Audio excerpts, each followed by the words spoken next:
Support for the Capital Connection comes from New York State United Teachers, working to support students, educators, and public schools as the center of their communities with the Public Schools Unite Us initiative. And United University Professions, representing 37,000 academic and professional employees at SUNY campuses and teaching hospitals across New York State. Frederick E. Cole, President, uupinfo.org.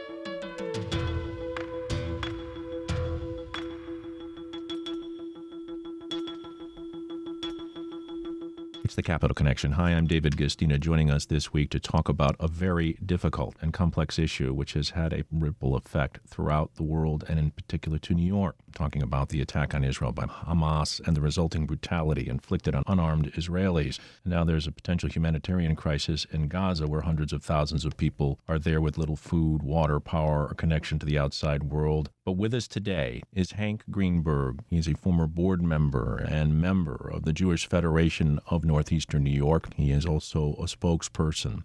He's the former president of the New York State Bar Association, a partner in the law firm Greenberg Traurig. Greenberg is the former counsel to then New York State Attorney General Andrew Cuomo, general counsel for the New York State Department of Health, and a federal prosecutor. He's been on this program in that capacity many times. Among other government posts, he also served as a law clerk to then Associate Judge, later Chief Judge Judith Kaye of the New York Court of Appeals. But Hank Greenberg joins us today as a member and a past board member of the Jewish Federation of Northeastern New York. You can find out more at www.jewishfedny.org. Mr. Greenberg spoke this week at a rally and vigil in support of Israel alongside Governor Kathy Hochul and Congressman Paul Tonko at Congregation Beth Emeth in the Capital Region. And we welcome you to the Capital Connection during this unfortunate time, Hank Greenberg. David, I'm grateful that you've given me this time to be with you. It was striking. We were talking before the program began about not only what's occurred, obviously, from your historical perspective as a Jew, but also what then the response was at this rally. Why don't you start with your initial impressions of what's happened here and then talk to us a little bit about the support that has come together now around the attack from Hamas on Israel and, of course, particularly here in New York State. The place to begin is Saturday morning in Israel at 6:30 a.m., October 7, 2023. For Israel, for the Jewish people, that was their September 11, their Pearl Harbor, because starting at that time on that morning, Israel was the victim of a premeditated, unprovoked attack. A surprise attack that resulted in loss of life and casualties unlike anything the Jewish people have experienced since the Holocaust. 700 Israelis died on Saturday. Now, keep in mind, we're talking about a nation that's the size of New Jersey with a population of little more than 9 million people. So when I tell you that 700 people died and 2,500 others were injured, that means that every person living in Israel has been affected in some way or other. They know someone that lost their life. They knew someone who was taken hostage. So for the Israeli people, as I said, that's the greatest loss of life at a single moment since the Holocaust. And the reaction for American Jewry as they woke up Saturday morning was shock, despair, and a steely determination to see that justice is done and that peace is returned to Israel and that part of the world. At the rally you mentioned, what I likened it to for us was, for American Jewry, this was the worst deja vu experience of our life. Why do I say that? Because October 7, 2023 was almost exactly 50 years to the day when the Yom Kippur War was launched in Israel. That was when Egypt and Syria surprise attack against Israel that posed an existential threat to its existence. And that date was chosen by Israel's enemies 50 years earlier because Yom Kippur is the holiest day in the Jewish faith. This attack was launched on, not an accident, on the Jewish Sabbath, Saturday, in Israel, and also a religious holiday. So for many of us, I remember I was 11 years old when I was sitting in a synagogue 50 years earlier and watching the elders in synagogue. And Yom Kippur is a time when Jews do not watch TV, do not listen to radio, and they fast for the day and spend much of the day, and I grew up in an Orthodox synagogue, almost the whole day in synagogue, right? So I remember as an 11-year-old looking around the temple, seeing the elders whispering, sharing rumors about some kind of attack in Israel. And I remember when my family went home before we broke the fast, we turned on the television to see, was this true? And we discovered it was true. And as I'm waking up, 50 years later, almost exactly to the day, I had that memory. And I, probably like you, David, probably like all of the world, turned on television, saw the images, and began to learn that this attack was even more ghastly, even more barbaric than the Yom Kippur attack. And the reason why is the Yom Kippur attack was Egypt and Syria attacking military targets. The goal of Hamas in this case wasn't hitting military targets. It was killing as many innocent civilians, men, women, children, even babies, as many as they could, as rapidly as they could. In public view, as you pointed out to me before the program, unlike in the Holocaust, where they tried to at least hide what they were doing. Incredibly, in real time, these barbarities were being displayed, placed online, on social media, on Instagram, on TikTok, on Facebook, all across the world by the Hamas terrorists that were perpetrating these inhumanities. So, for example, 4,000 teenagers and young adults, when the war began, were dancing at an outdoor festival. And the terrorists surrounded the 4,000 people and then opened fire and cut these young people's lives, extinguished their lives, slaughtered them, and played it to the world. So, the reaction, I think, by the way, this wasn't the reaction just of American and world Jewry. This was the reaction of all civilized humans. What are we watching? Including in Germany. Unbelievably, I'm so glad you mentioned that. One of the heartening things as we grieve over what has happened is that in my lifetime I have never seen the response either from an American president or the leaders of the free world supporting Israel like this. You mentioned Germany, the Brandenburg Gates in Germany that night projected the Israeli flag on it. Prime Minister Macron in France said he stands with Israel. And of course, President Biden and Secretary of State Blinken have said Israel has a right to defend itself, the president's words, period, full stop, and said it again just yesterday. And I think what that reflects, among others, is the free world sort of reacting to this terrifying image of what an anarchical world of barbarity, medieval, right? This was an attack last Saturday. This was a massacre. For Jews, we know what this is. This is a pogrom, as in the Russian Empire, right? And we know well, right? 4,000 years of Jewish history, from the pharaohs to the pogroms of the Russian Empire to the Holocaust. Never again for us. You've heard that phrase. That's not a mere slogan. That is a mantra born of two millennia of suffering. So this was very fresh and painful, to say the least. It doesn't get any more barbaric in my mind than taking innocents like babies and removing their heads. Yeah, we've obviously seen nothing like it before. Videoing, going into people's homes, pulling out their children, videos of unconscious, profusely bleeding women being held up as trophies. That level of inhumanity, it's unbearable, David. It's unbearable. We're speaking with Hank Greenberg. He is a spokesperson for the Jewish Federation of Northeastern New York, an attorney and someone who is here with us to sort it all out. And just in case you're not aware, New York City is home to the largest Jewish population in the world. That's according to the mayor's office, and nearly half of the city's Jews live in Brooklyn. This particularly affects New York City, but New York State as well. And just after what you've said so eloquently, Hank, I turn toward this famous quote, which is, the only way for evil to triumph over good is for good people to do nothing. Yes. So you just mentioned some of the good people now that are gathering around. I want you to go back to that rally for a minute, because I want people to hear this. This is upstate. This is the capital region where this is happening.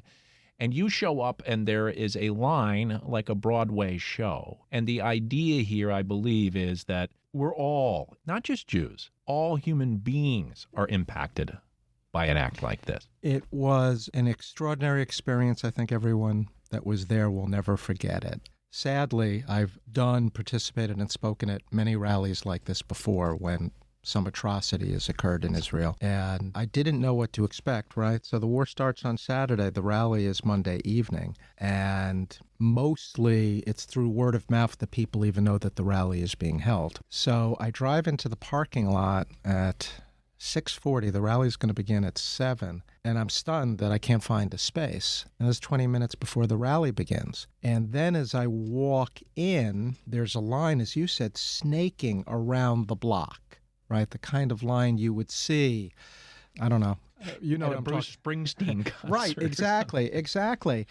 And then I walk in, and God bless the governor. She came, Congressman Tonko came, Mayor came, Assemblyman McDonald came, Assemblywoman Fahey came. Many electeds came, and I thank them profusely for doing this because, you know, it's bearing witness is a moral obligation, right? It's more than just seeing, right? It's an obligation to listen and hear and feel the pain of others, and they did that. And, you know, we weren't counting the number of people there, but it was a very large room, and I think the best estimate I've heard is 1,200 people packed into the room. This was an interfaith rally, really, wasn't it? Absolutely. Catholics, Jews, Protestants, Muslims. People were coming together to support, well, I guess the great word here would be Tikkun Olam. Yes, thank you. You know, unity. Thank you. Yes, heal the world, righteousness. And, you know, I think from start to finish, it was about an hour and 3/4, maybe 2 hours. Congressman Tonko and the governor just spoke beautifully and extemporaneously and from the heart. And Dr. Stephen Burke, who is really the national expert on Holocaust studies, he and I have spoken at many of these rallies, and I spoke as well. But the most extraordinary part for me of the whole ceremony is when you get to the very end, right? Because, now keep it 1,200 people in the room, right? And it closed with people singing a prayer known as Mishaberach, right? Which is to heal those who are suffering. And another prayer known as Kaddish, which is the prayer to mourn the dead. And then finally singing Haktikva. So I'm sitting in the front row, right? And many rows going all the way to the back. It was unbelievable. I wouldn't say it was the sound, the decibel level was deafening, but it was like a wave of emotion. And I'm sitting with Congressman Tonko and the other electeds, right? And, you know, these are politicians. They've seen a lot. Everyone's in tears. Mm-hmm. So in that way, we achieved beyond our wildest dreams holding the rally, because the purpose of it was to give people an opportunity to grieve, to be together as a community, Jewish community, an interfaith community, right? To hold one another, to love one another, and to feel that we could go forward after something like this and hopefully achieve a better world. And, you know, mission accomplished. So let's go forward, Hank. What can people do?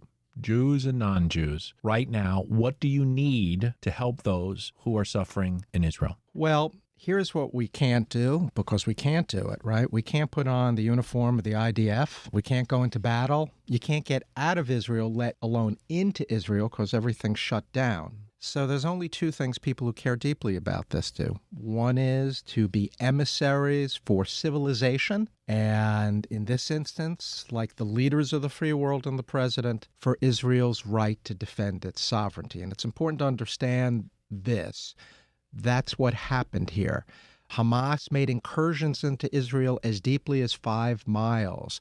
In village after village after village in Israel proper, they launched firefights. So step one for Israel was repelling them back to the Gaza Strip, but being emissaries for the need to allow Israel to defend itself. That's number one. And that's, dealing with their elected officials and others, letting them know how they feel. So that's one thing they can do. The most impactful thing is money and digging as deeply as one can in their pockets and providing assistance. Now, let me explain what kind of assistance, right? The United States government and others are dealing with sort of military assistance and things like that. That's not what we're talking about. The amount of aid that will be needed for the victims of this barbarity in terms of psychosocial assistance, psychological and medical care and assistance, housing, rehousing people, trauma relief, is just extraordinary, right? So when you think, okay, 700 people die, okay, now think of their families, right? You're talking about a whole nation that's experiencing, or if not now, soon will, post-traumatic stress disorder. And some of those folks can be right here in the U.S., right? Family members and others are right here suffering. Well, I'm so glad you mentioned that because just yesterday we learned confirmation that the first family living in the capital region, a Jewish educator, lost her brother, was taken hostage and killed. And I will tell you, for even American Jews in the capital region, David, we all know somebody. There are members of our community in the capital region that are in Israel. So one of the things that Jewish Federation for Northeastern New York is doing is working with Governor Hochul, extracting them, right? Because Ben Gurion Airport is closed.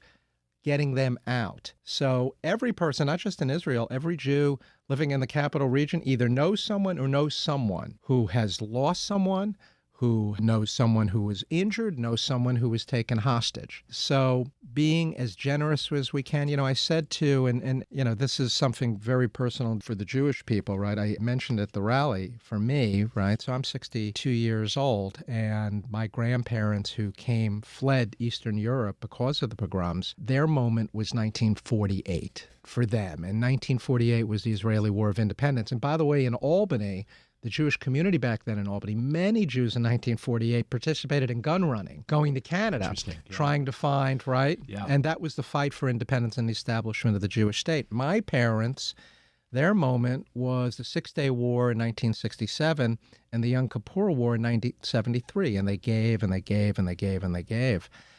Well, for American Jewry today, this is their moment. This isn't an isolated terrorist attack for which, this is systemic, this is coordinated, this is on a single day, 5,000 rockets launched to Israel, including major population centers like Jerusalem and Tel Aviv. I mentioned a nation that's the size of New Jersey. So Hamas in the south, Hezbollah in the north, every portion of Israel is within reach of a missile. There is nowhere to hide when they're at war, which is what they are.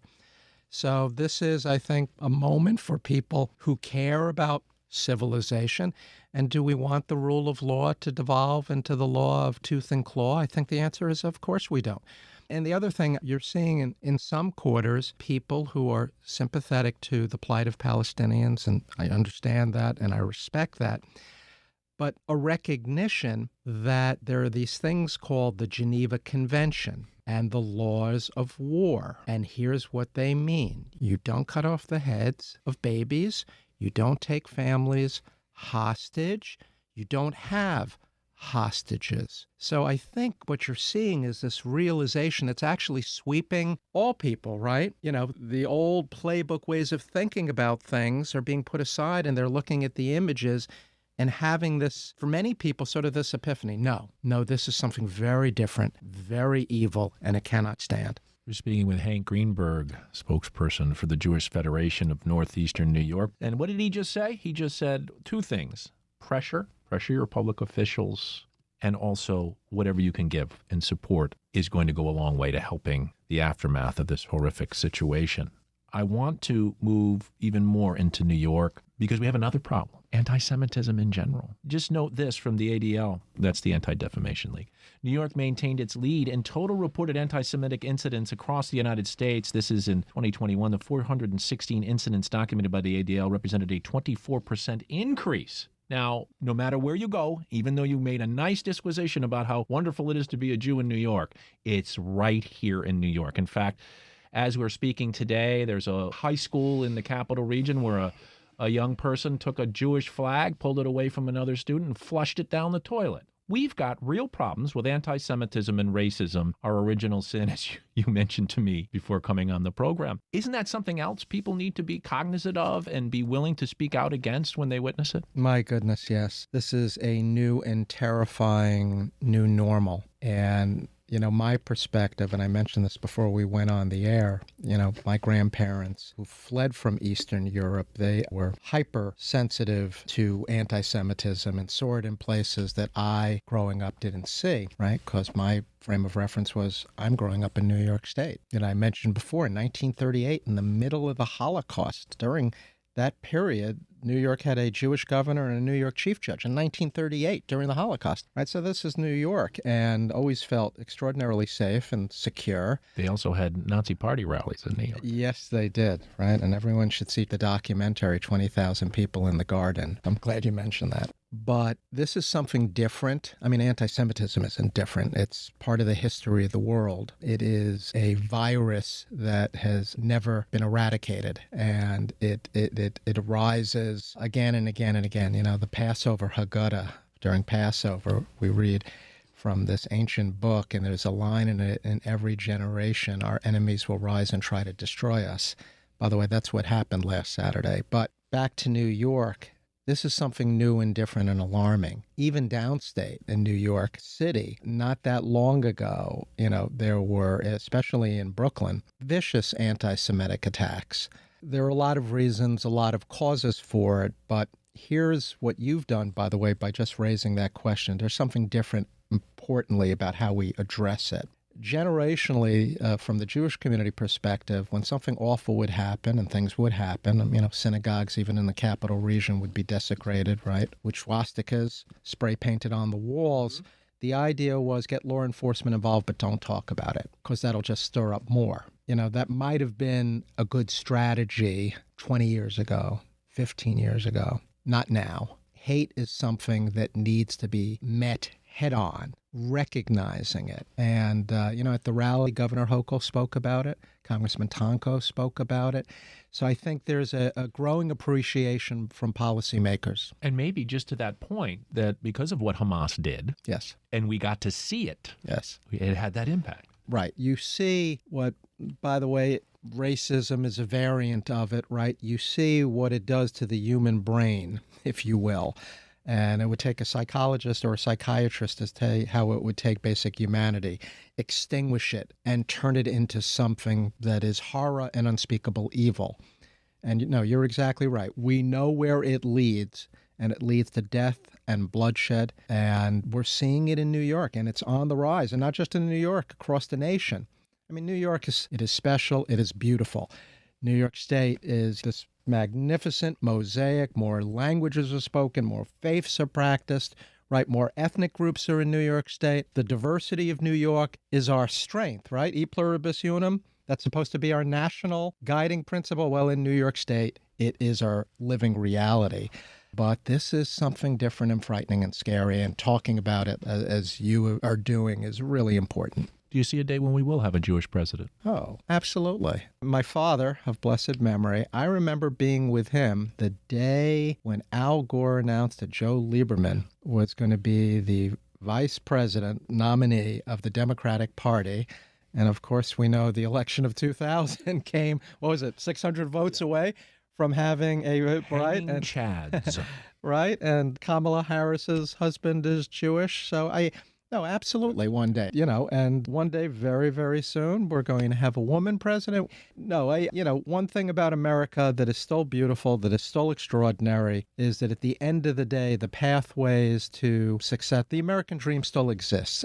We can talk about the challenges that we face, and in many ways, the mountain is higher to climb today. But absolutely, one day we'll see a Jewish president. I do want to end this program this week by just saying this. Lives are being lost in this conflict, Palestinian lives and Jewish lives, of course. And I don't think any of us in this room right now, Hank or I, want to see any of that happen. We didn't get into a larger discussion of the politics because we wanted to focus on the incidents at hand and relate it to New York. But no one should have to die in a war. And I think most people believe that. Yes, there is a real world. There are real circumstances and things happen. But I hope this discussion today, you'll understand, is about how we can come together and make sure that we speak out against heinous acts of any kind that happen anywhere in our communities.